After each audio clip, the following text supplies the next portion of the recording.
remember, we're all responsible for our own orgasms. We're responsible for our own pleasures. We're responsible for asking what we want. I know it's a lot, but it's so worth it. And that's why becoming your best sexual partner, like become your own best lover. Because when you become a master at your own body, imagine how much better you'll be at not only being a great lover to others, but communicating your needs and just having a much more explosive sex life when you take this time and put it in the work. You're listening to Sex with Emily. I'm Dr. Emily, and I'm here to help you prioritize your pleasure and liberate the conversation around sex. This best of episode is all about one of my favorite self-care practices, self-pleasure. Stay tuned for all my favorite masturbation tips and, of course, lots of solo sex questions. Please rate and review Sex with Emily wherever you listen to the show. My new article, How to Heat Up Your Temperature Play, is up on sexwithemily.com. All right, everyone, enjoyed this episode. We got a ton of sex questions today about solo sex, aka masturbation, and I'm excited to get into all of these. But before we dive in, I want to give you 3 top-level tips to keep in mind so that you too can create a solo sex routine that you love. First, normalize solo sex. Here's what I mean by that. You know how growing up, when we first started to hear about masturbation, it frequently had an air of shame or embarrassment about it. And if we saw it in a TV show or movie, it was super cringy, usually for penis owners. With vulva owners, we simply did not see examples. I didn't even know that vulva owners could masturbate until someone brought it up to me in college. I was like, really? We can? All I've ever seen are penises masturbating all over the place. Yes, it's an equal opportunity sport, everyone. I promise. So listen, if you're interested in making your solo sex better, I want you to seek out examples of people doing it in an intentional, fulfilling way. Search for it on ethical porn sites. Follow sex-positive accounts. Follow us on Instagram. Are you not following us on Instagram? It's Sex with Emily. Watch shows like Sex Education, which show people of all ages and every gender utilizing solo sex for self-care. That's going to do a lot to help, heal any of that lingering shame, which most of us have, and help remove any mental blocks. Second, and this is important, find your why. Why do you want good solo sex? Well, let me give you a few reasons. It helps you sleep better. It reduces stress. It increases your immunity. It tones your pelvic floor muscles. That's for every gender. Hello, we all have pelvic floor muscles. It leads to stronger orgasms. Oh, and it helps you figure out the pressure and the type of touch you like. So you can explain it to someone during partner sex. And the next time someone asks you, does that feel good or what do you want? You actually have an answer. For years, I didn't have that answer. I had partners say to me, does that feel good? And I'm like, yeah. Like, what else do you want? I'd say, everything that you're doing feels great. And it wasn't because it necessarily did. I just didn't have the answers. I didn't know what to say. I didn't even know that it was okay to say it. I thought it was a trick question because I did not know about masturbation and exploration. Okay, finally, start thinking about a solo sex routine. To get into the right headspace for it, you might not be able to just fall into bed and go for it, but you can seduce yourself. Try like a warm bath, candles, music. You can on-ramp your arousal with porn or self-massage. Or how about your environment? Do you need to find a time when you can be alone to let loose with your voice and your body? Like when your kids are away or your roommates aren't home? These are the kind of things I want you to consider. Just like you would a workout routine. It's all about setting yourself up for success so you can make your solo sex as pleasurable and as powerful as possible. All right, we're going to take a quick break before I dive into all of your solo sex questions. But first, I want to tell you about one of my favorite ways to spice up my solo sex practice, cannabis. Specifically, I've been loving Via Hemp Company's High Love THC Libido Gummies. Truly, they're one of my favorites because, as I always say, sex begets sex. And the more you masturbate or have partnered sex, the more you'll crave it. But sometimes when we're not craving sex as much, it's nice to get some outside help. These High Love Libido Gummies are engineered to invigorate blood flow and uplift romantic experiences by pairing aphrodisiac herbs with a mild amount of THC to help the High Love gummies work their magic. What you'll find is like a lot of your worried thoughts and your anxiety sort of melt away and you'll just be more embodied, really. You'll feel more present in your body and you find yourself more in the mood for sex. It definitely heightens all the sensations. That's what I notice, and I can't wait to hear what you think of it. Via Hemp Company can ship their products directly to your door in all 50 states as long as your order is compliant with local laws. Yes, they do have Delta 8, Delta 9, and other THC-free products. So spice up your love life with Via Hemp Company's High Love THC Libido Gummies. Just visit viahemp.com and use code EMILY to get 15% off your order. And they'll also throw in a free sample of their award-winning CBD sleep gummies. That's VIIAHEMP.com or click the link in our show notes and use code EMILY at checkout to save 15%. All right, everyone, stay present because we'll be right back.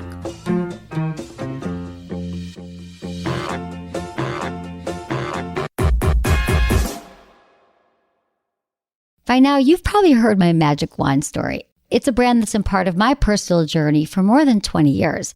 But no matter how many times I sing Magic Wand's praises, I'll never be able to fully capture the story of this incredible brand. Well, now journalist and author Kate Sloan just completed a limited audio series documenting the history and impact that Magic Wand has created over the last 56 years. It's called Making Magic. And the series chronicles Magic Wand's incredible brand story through interviews with nearly 40 experts, performers, business owners, educators, and fans. So I got a sneak preview of the series, and what I loved is that Kate weaves together snippets from all their interviews into this amazing story arc. She covers Magic Wand's journey from appliance store massager to its legendary influence on culture and sexual independence, and it's all just fascinating. The first episodes of Making Magic are available now at makingmagicseries.com or on all popular podcast platforms. Just search for Making Magic or visit makingmagicseries.com today.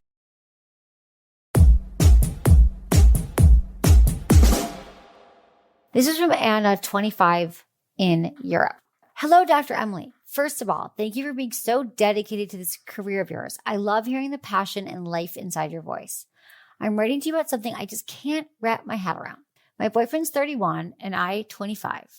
We've been together for 5 amazing, adventurous years full of sex. Like literally, we are masters now of anal, roleplay, kinks, etc.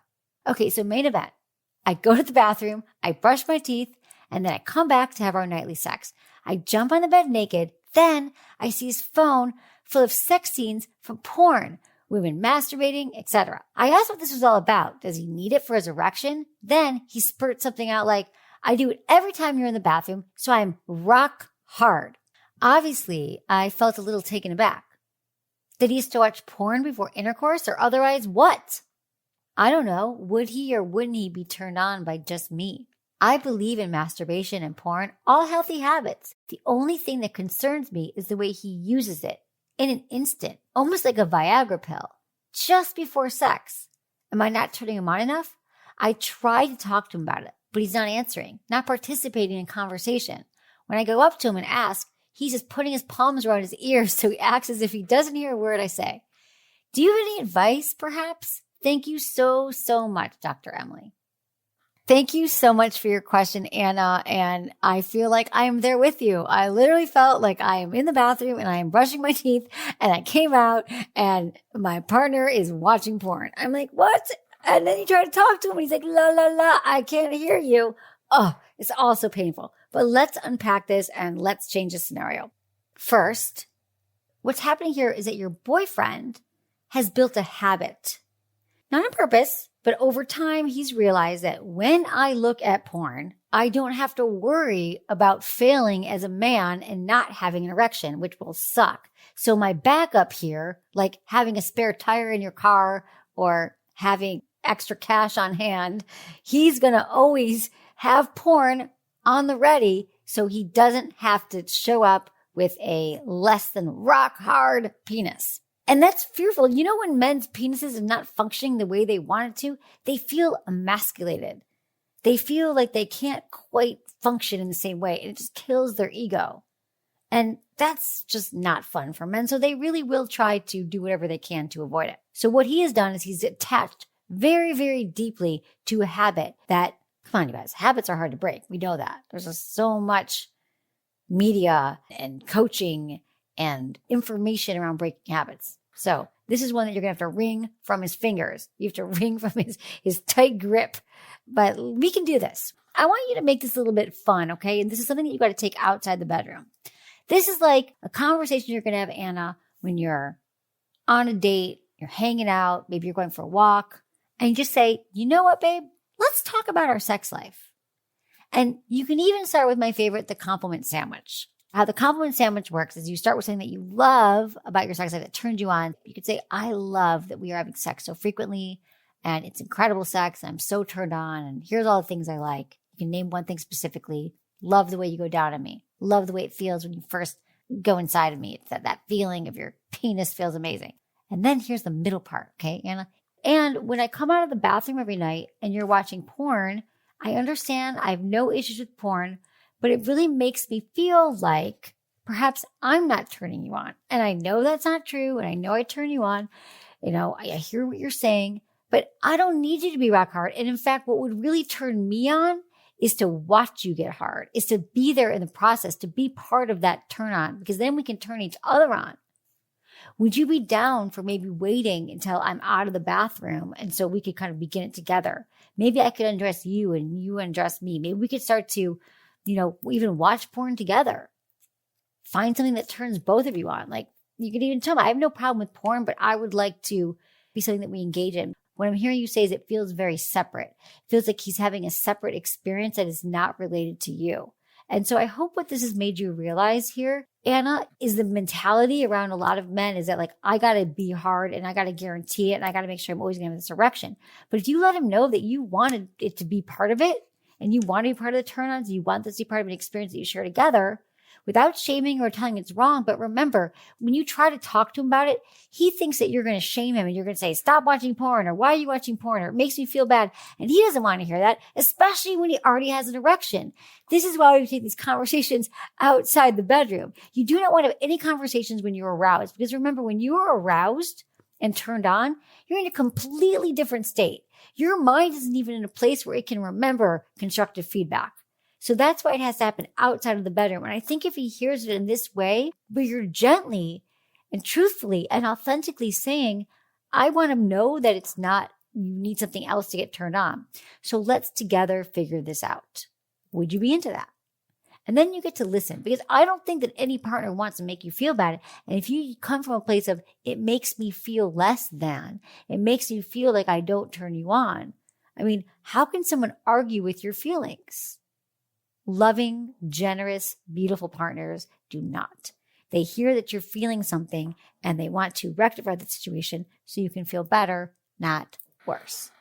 And have some fun with this. And then the end of that sandwich is, because I really think that our sex life could go to the next level and we can continue to be aroused and turned on for years to come if we could just start to connect more and feel more deeply connected before, during, and after sex.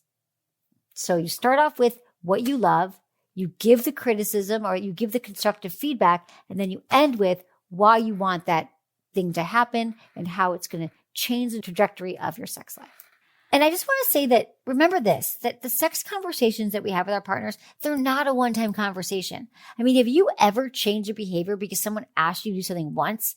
Have you ever said, oh yeah, great, I'll stop masturbating to porn, or yeah, I'll stop smoking cigarettes. I'll stop eating before bed. I'll stop biting my nails because you asked me to stop. No, it takes repeated, ongoing conversations and commitment. I want you to realize that he might be taken aback. He might say, oh, you just never liked my porn watching. You know that I feel that you're so hot, and he might deflect. He might get angry. He might find all these ways to avoid it. But we have to give him a little bit leeway here. And then you bring it up again. You don't let it go, because I can't tell you all the people that have emailed me and said, yeah, I told my partner that I wanted him to initiate sex more. And I'm like, really? When? Oh, it was like 3 years ago. I told him once we were out drinking that I really needed to initiate sex more, and he didn't do it. Well, of course he didn't. A, he probably doesn't remember.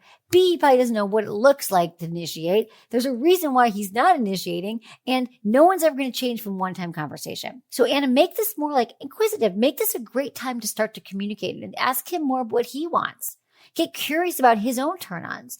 Maybe you'll learn a lot more about each other. Maybe this is something that He will share with you that he has a fear around not being hard enough. He'll share with you maybe a girlfriend in the past who shamed him because he wasn't hard enough.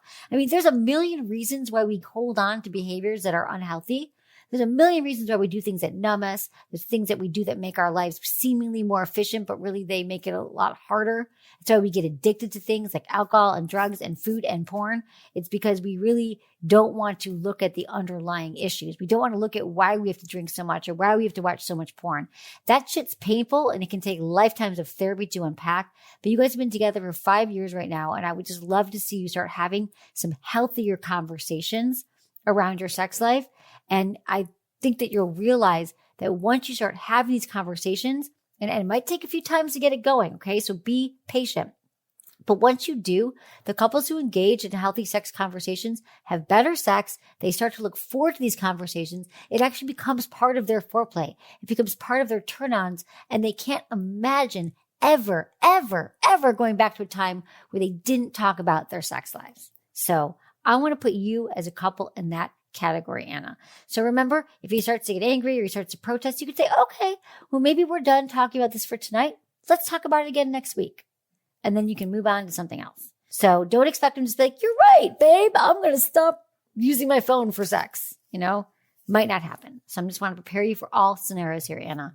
Sometimes it's not as easy as they make it sound. And I understand that. Thanks a lot, Anna. Keep me posted. This is from Jeff, 57 in New York. Hey, Dr. Emily, my girlfriend seems to only be able to climax via clitoral stimulation. She's even having trouble that way. I want to help her and give her the best she's ever had. Is there a good toy I can use? I'm doing some studying on my own to develop skills to help me as well. All right, Jeff, great question, but let's back up here. Can we just for a moment reframe only orgasm through clitoral stimulation? What if it's okay that she can only orgasm that way? There's not like a right way to orgasm, that if she has a different kind of orgasm, it would be better. I just want to normalize that for everybody who's going, yeah, that's the only way I can orgasm as well. Jeff, I love your enthusiasm to please your girlfriend, but I'm curious, what does she want?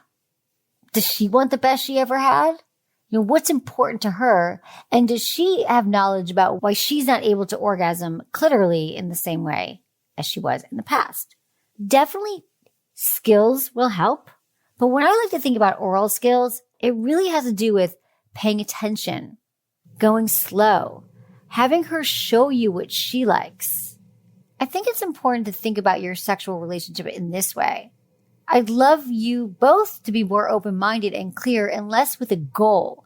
Like it has to get better and I have to learn these new skills. And the best sex is going to come when you open up together. Because when there's one person who's desperately trying to save the sex in the relationship and the other person is sort of receiving or isn't as into it or doesn't even think that there's anything that needs to change, that's when we get into problems. But think of it this way. You're both in it together. You both want to have the most incredible sex. She's excited to learn and you're excited to learn. And then you both are on the same page and it'll be a lot easier maybe for her to relax into her orgasm because maybe that's what happens. I don't know how long you guys have been together. Have you even talked about your sex life? Do you know what her sex goals are? What are your sex goals? And if you really want to understand what feels good to her, you could try some mutual masturbation. Hey, this is a masturbation show, so I'm just going to jump right in and say mutual masturbation is a super hot move for a lot of couples. It's kind of a twofer. Think about it this way.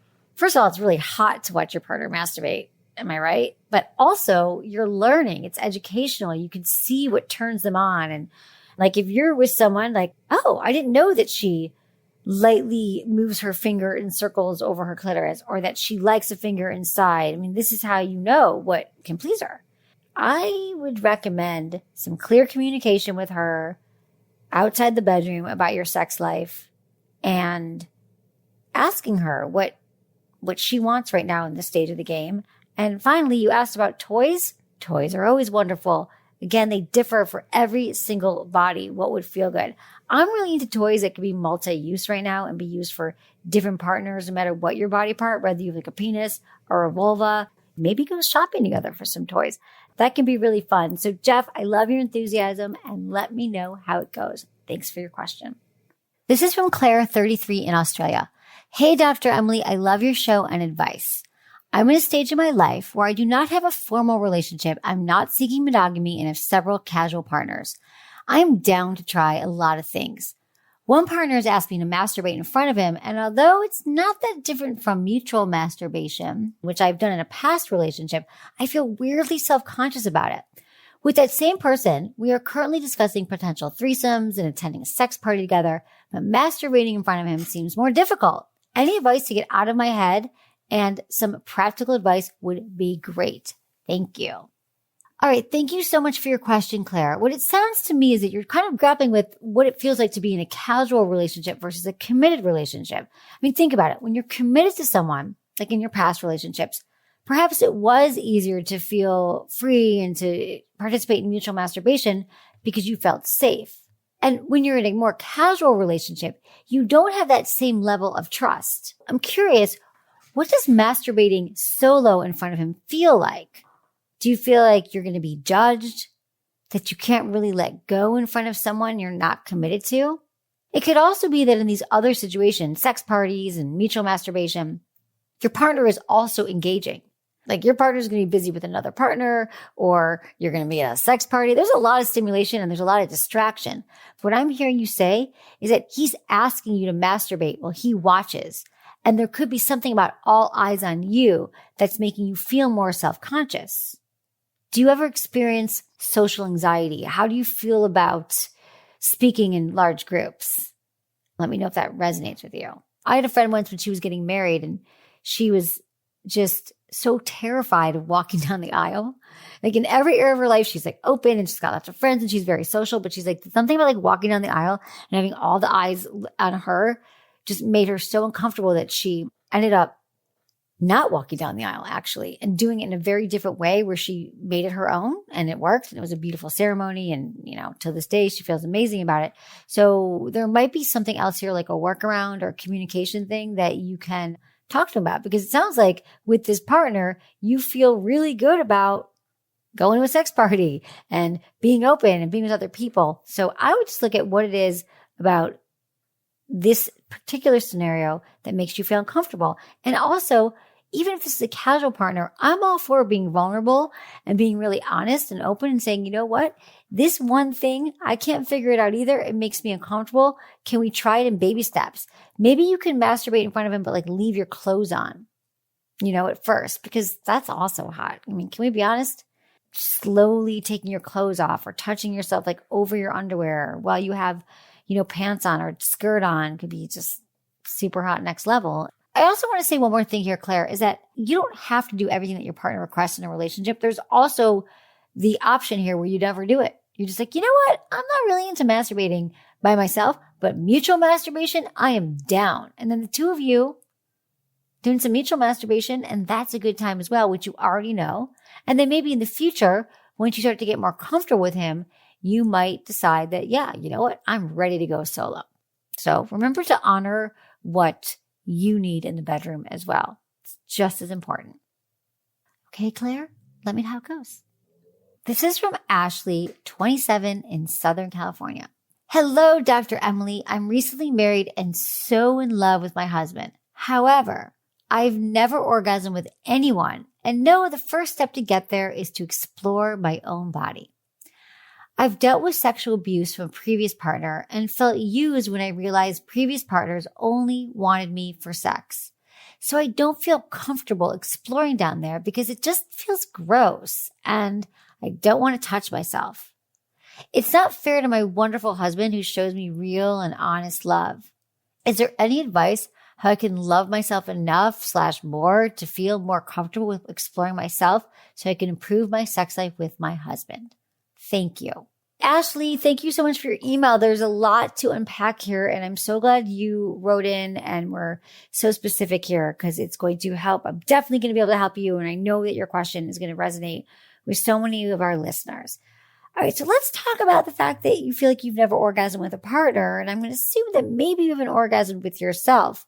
And I think that with everything that you're working on right now of trying to have more self-love and self-acceptance, and really you're asking the question about how do I explore more, is to take time for yourself. I mean, one way that we can show self-love and demonstrate self-love to ourselves and for ourselves is to actually set time aside where your only job, your only responsibility is to explore Start to explore your body. What actually feels good to you? Take a mirror, look between your legs, see what's going on. You're going to be amazed if you look at how your body works and how it gets turned on and how it responds to different kinds of touch. Having a night where you're taking a bath, using different oils, and just knowing that this is the time. Like no one can come into the room. You could lock the door, leave your phone outside the room, and just make it about feeling you and what feels good, what turns you on. Do you have experience from being in past relationships or with your partner where you can kind of think about, oh, I kind of like that touch, but let me take it to this other place. That's how we learn. We learn by exploring. We learn by doing to ourselves. At least I do. Like I'm a kinesthetic learner and people can tell me things all day long, but I've got to get into it. And I'm feeling that this is going to be a really great first step for you as well, Ashley, is get to know your own body, especially if you've had sexual abuse from a previous partner. I want you to reclaim your body right now. I want you to take it back from that experience that was toxic and not helpful and didn't make you feel good and learn to move through it now in a way that you are in charge of your own pleasure. You're responsible for what feels good to you. And then you can start to associate your body and your pleasure back to your hands and your touch. And once you take those steps, it's going to be a lot easier to welcome in your husband and show him what you've learned. I mean, it sounds like you're so in love with your husband and you're in a new relationship. And from what I can tell from really healthy relationships, great partners are so excited to learn about our bodies and they're excited for us to learn about their bodies. And this way we get to all learn together. You know, a lot of us have experienced sexual trauma. It's way more common than we think. And when we think that sexual trauma is just like, oh, and I've had trauma, but help me, Dr. Emily. It's like we really have to deal with trauma that we've had in the past. Unfortunately, with time passing, it doesn't go away. It's just the impact of not facing it gets louder and louder and louder. And it makes it a lot harder to be in healthy sexual relationships. So really, I can't recommend enough going into therapy, specifically trauma therapy that deals with really going back to that time and releasing trauma. Something like I talk a lot about EMDR therapy, EMDR. You can find out more at emdria.org.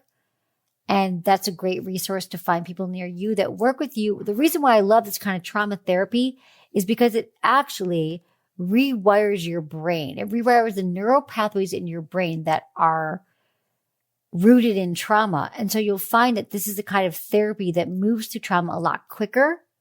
And then you're able to come back from it after just a few months and not have the same charge around sex or around whatever issues were triggering you in the past. Now let's get on to exploring. What feels gross to you, to use your words? Is it actually touching yourself? Or does it feel wrong? Are there judgments in your head? Do you feel like you should look differently or it should feel different? Have you ever taken a mirror and looked between your legs, and looked at your vulva straight up and see what it looks like? And really how beautiful it is. I mean, if you think about it, they're like snowflakes. Like everyone's different. And they sort of blossom. You know, do you ever think of like the paintings of like Georgia O'Keeffe paintings when like the flowers are blooming? I mean, that's what it looks like. I love, Ashley, that you're saying that you want to advice on how you can love yourself more. We all could work on loving ourselves more. Am I right? And so I think that learning to actually like your body. I mean, I think love is a stretch to like, go in, I love my body and, you know, self-love. How about body neutrality? At least start from a neutral place, which could be a great way to just, like I said, when you put a mirror and you start looking, that could be so helpful for you. But self-love, what's really helped me just with self-love all around is honestly journaling, meditating, having daily affirmations where you come up with your own affirmations that really just replace a lot of the negative programming. Because the opposite of self-love is really self-hate, self-disdain, self-criticism, judgment, negative self-talk, which I have plenty of it. Okay. It is a lifelong process. But what happens is when you counter it with more positive statements, with more loving statements, with I am a loving, beautiful, strong woman who's deserving of pleasure in all parts of my life, in my body, mind, and soul. I deserve to feel loved and be loved, especially by myself on a daily basis. I speak words that are positive, nurturing, self-loving with a growth mindset always. I mean, in my notes on my phone, I have an affirmations page that when I'm meditating in the morning, I'll just read them. I'll read them myself. I'll look in the mirror. I say them in the shower. And if you think about like rewiring, if your brain is often filled with like a lot of negative self-talk or just negative beliefs or limiting beliefs about something bad's going to happen in the future or something bad, I did something bad in the past, you're programming your brain with those thoughts. So if you counter it and you fill it up with all the positive things that you can think of, gratitude, and what you're specifically grateful, not just like, I'm grateful for my life, but like, I'm grateful that my body is working and I get to experience so much pleasure. Or I love my vulva. I appreciate my orgasms. I am deserving of orgasms and pleasure with my husband and with my life. And I realized that once I played with gratitude and affirmations, I was able to really come to a place where self-love and self-acceptance was a lot louder than any of the negativity that had been plaguing me in the past. I even love you for asking this because you are loved and you're going to get there yourself, Ashley. Just remember, even if it's a daily practice of like 3 minutes a day, because when people used to say you got to do 20 minutes in the morning and 20 minutes at night and then 5 hours on the weekend, I'm like, I don't have time. But then you realize you start to crave it over time. So I would start with some positive affirmations and learning to know your body and maybe a little bit of therapy around the trauma. You're going to be well on your way, Ashley, to a lot more self-love, self-expression, and positive self-exploration. We're going to take a quick break, and when we're back, I'm answering more of your solo sex questions.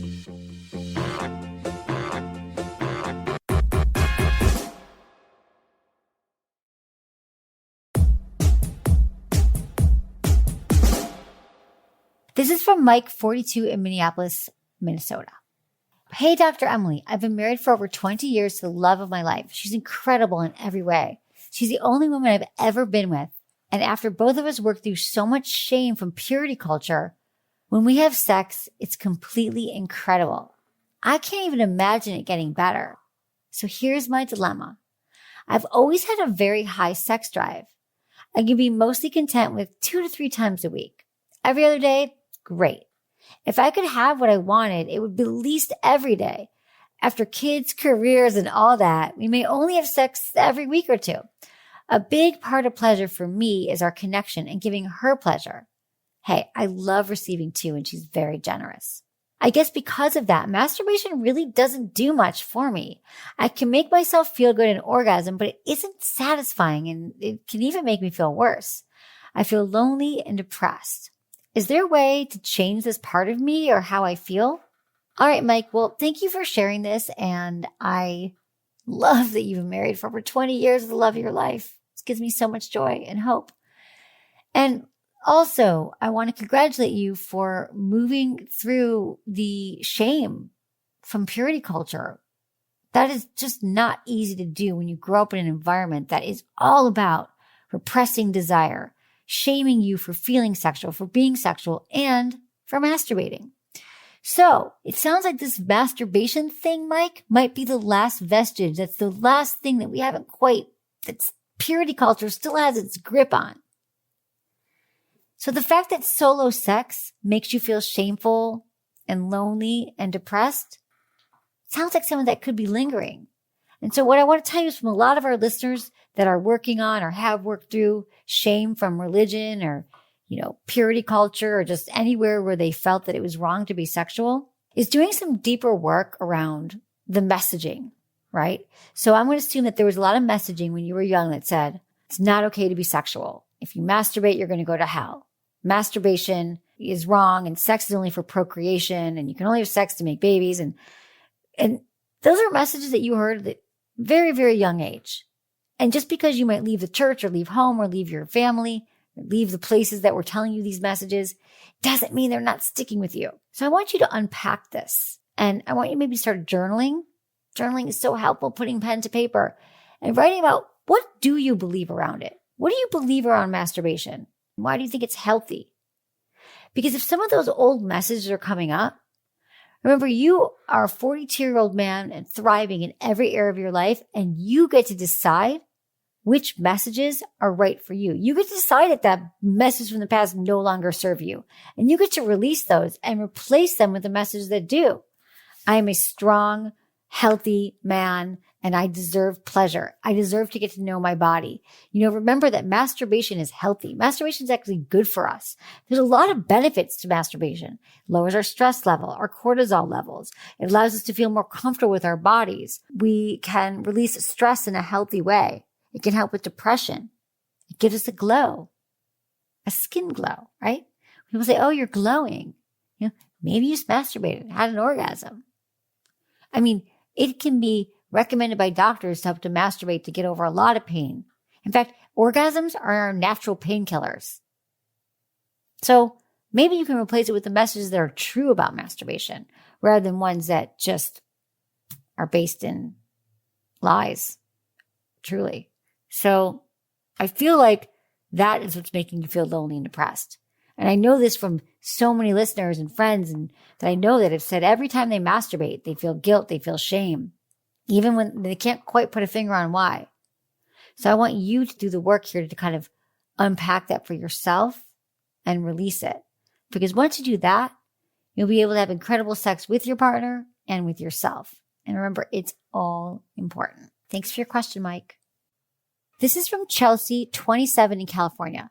Hey, Dr. Emily, I'm a 27-year-old woman and I've never had an orgasm. My partner is amazing and he really wants me to orgasm. So I also want to make this possible for me and for us. I've listened to your show and understand that bringing myself to orgasm through masturbation is an important step, but I can't seem to do it. I've tried toys, lube, porn, etc., but have not had any success. There was a time where I even scheduled masturbation for myself to try to ease myself into it, but that didn't work either. I've never been naturally interested in masturbating. I just never think of it. And even when I do, I don't really want to do it. It's a passing thought and then I'm on to other things. I also have a history of sexual abuse and worried this could be getting in the way. I've been to therapy and seen a lot of progress over the past few years, especially with EMDR therapy. I used to struggle to even have sex with a partner, but now I'm much more comfortable and confident with sex. Do you have any advice for how to get myself motivated to masturbate? How can I know if my past trauma is getting in the way? Thanks. I love your show. All right, Chelsea. Well, your email really spoke to me because first, I understand that. I used to never be motivated to masturbate. I had to be convinced of it. And I was like, it's like another thing on my to-do list. And it felt kind of annoying. And I realized it's because I just wasn't really enjoying it. I never had an orgasm either. And so I was in my early mid-20s and I just was like, what's the point? And you realize why would you be motivated to do something if you can't even imagine what it's going to feel like? You've never had an orgasm, so it seems like it's sort of a chore right now. It seems like, why am I doing this? What's the end result? Are orgasms that great? And you've also been doing a lot of work on yourself. I'm so happy that you've been to trauma therapy and you've been able to release a lot of it. But I want to remind you one thing with trauma work is that, well, maybe intellectually and your brain feels differently around sex, which is fabulous. Our bodies hold on to trauma and anxiety.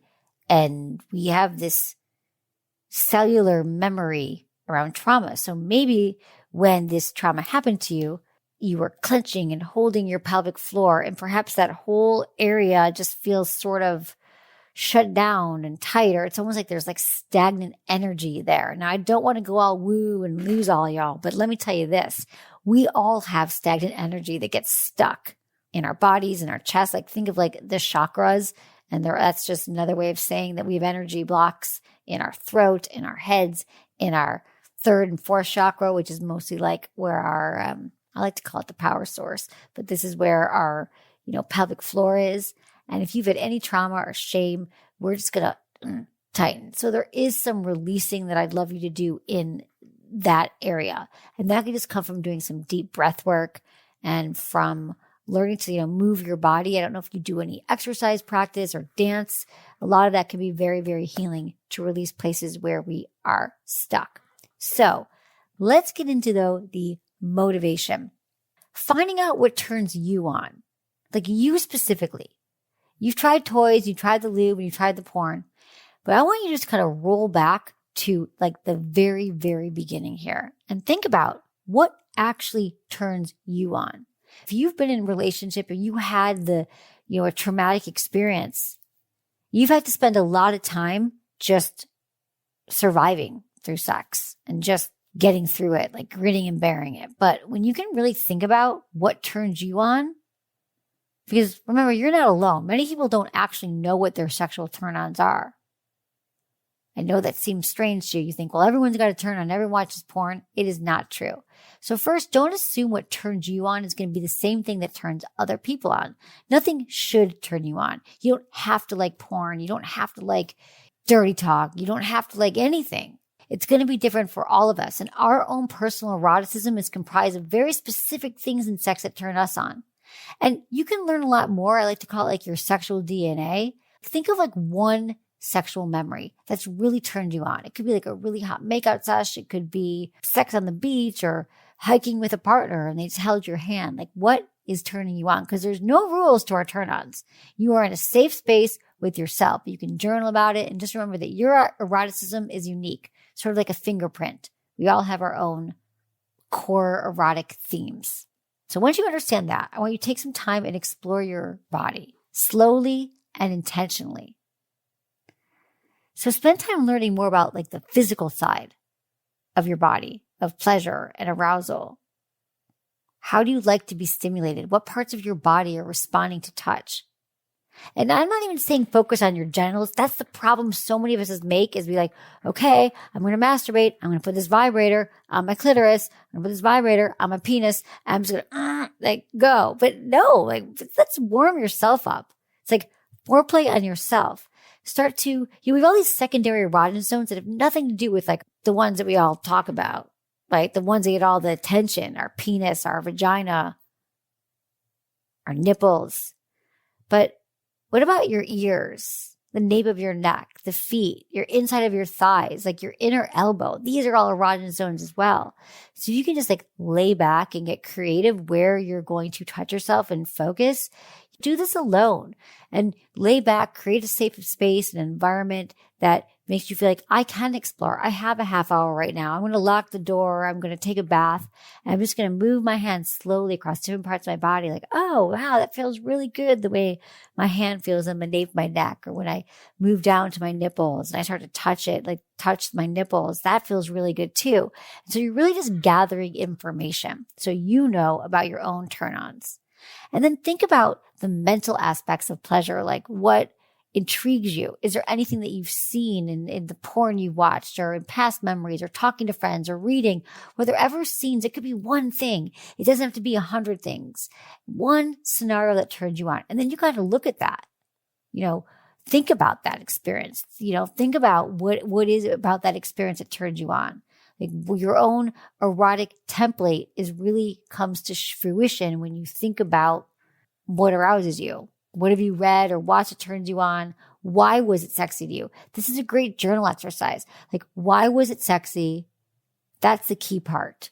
What was it in watching it? What part of it? Was it delayed? Was it like a unrequited love? Was it something that you hadn't expected? I hear from a lot of you that tell me that the best sex is when it's unexpected or you didn't know it was going to happen or it was outside of your house or vacation sex. I mean, let's be honest, like two of my favorite words, vacation sex, because it's fucking hot. So think about these things, go deep. You can also read erotica and see like what is really turning me on. Like read through it and find it and say, what is in here that is turning me on? What isn't turning me on? And just go with one thing. And then you can start to write out your own fantasies and become an expert of your own eroticism. So that is what I recommend to you. And once you do that, coupled with finding ways to turn yourself on, finding ways to masturbate. It sounds like you know all the things. You get like, I've got the lube, Dr. Emily, I've got the toys, but it didn't work. So I think maybe the psychology of it, you've been in therapy for a while, so this shouldn't be probably any new concepts for you.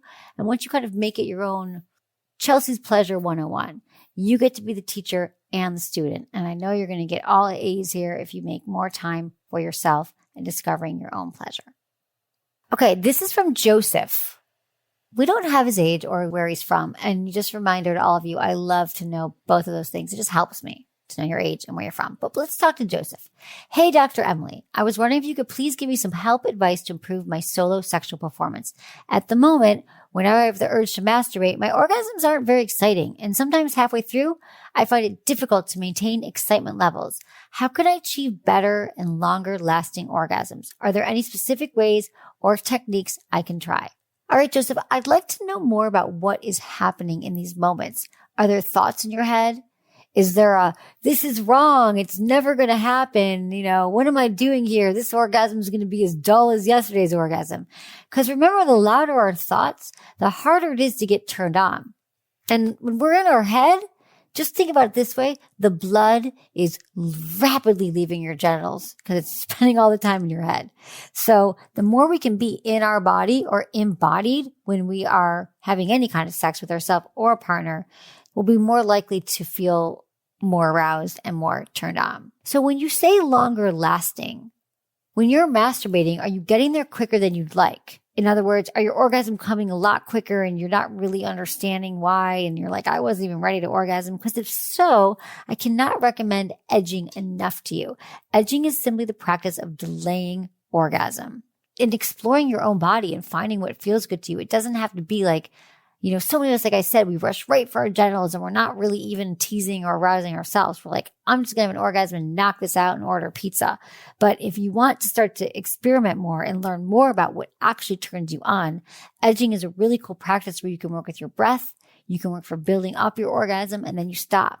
So you think about it on a scale of 1 to 10. 10 is orgasm and 1 is like, you're not aroused at all, or you have a flaccid penis, if you will. So if you masturbate until getting to about a 7, where you're really aroused, or at 8 and you're about to orgasm, but then you take it down a notch. Maybe you take your hand off your penis and then you just sort of, for a minute, you breathe and then you go back to it. And then you start to build and build and build towards orgasm again. And then you do it again. And then you don't let yourself ejaculate and you take it back down. And this practice is, first off, when you finally do orgasm, it's so hot because you've delayed it. I mean, think about delayed gratification or delayed satisfaction for anything. It always makes that thing so much more pleasurable. But also with edging, you're learning more about your own ejaculatory control. You're learning more about your own body, your own machinery, which, have you noticed that so many of us put it in the hands of our partners? Like, why don't they understand my body? Or can they do for me? Can they give me my orgasm? Can they turn me on more? When, remember, we're all responsible for our own orgasms. We're responsible for our own pleasures. We're responsible for asking what we want. I know it's a lot, but it's so worth it. And that's why becoming your best sexual partner, become your own best lover. Because when you become a master at your own body, imagine how much better you'll be at not only being a great lover to others, but communicating your needs and just having a much more explosive sex life when we take this time and put it in the work. And I say work, but this is fun, people. I'm encouraging you to understand your body, have more orgasms. This isn't doing your taxes, right? This isn't I'm asking y'all to take some dense business course or anything. I'm saying, get an MBA in your own bodies. Get a master's in masturbation. Thanks for your question, Joseph.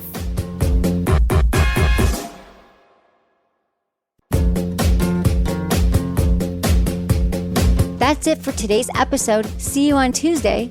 Thanks for listening to Sex with Emily. Be sure to subscribe, and give us a review wherever you listen to the podcast, and share this with a friend or partner. You can find me on YouTube, Instagram, Facebook, and Twitter at Sex with Emily. Oh, I've been told I give really good email. So sign up at sexwithemily.com. And while you're there, check out my free guides and articles for more ways to prioritize your pleasure. If you'd like to ask me about your sex life, dating, or relationships, call my hotline, 559-TALK-SEX. That's 559-825-5739. Or go to sexwithemily.com/askemily. Special thanks to Acast for powering the Sex with Emily podcast. Was it good for you? Email me, feedback@sexwithemily.com.